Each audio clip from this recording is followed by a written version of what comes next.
हज़रत अबू बकर वटि हिकिड़ो मजूसी गुलाम हो, मजूसी हो, मुस्लमान हो, मजूसी हो, ॾाढो सुहिणो हो ऐं एॾो क़ाबिल हो जो वापार ते वेंदो त लख कमाए ईंदो, धूड़ मां धन पैदा कंदो हो।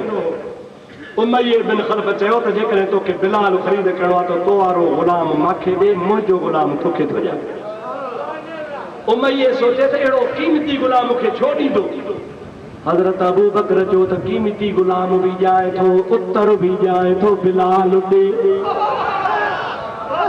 चओ सुभान अल्लाह।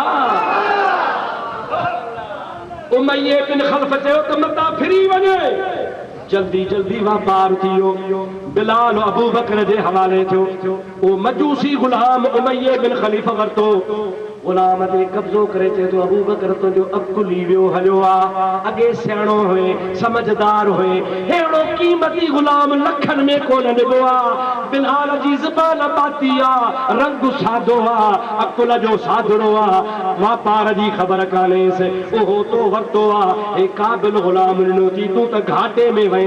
अबू बकर चयो तो घाटे में मां कोन वियो आहियां, घाटे में तूं वियो आहे जो जहन्नमी तोखे ॾेई मां जन्नती ख़रीद कयो आहे।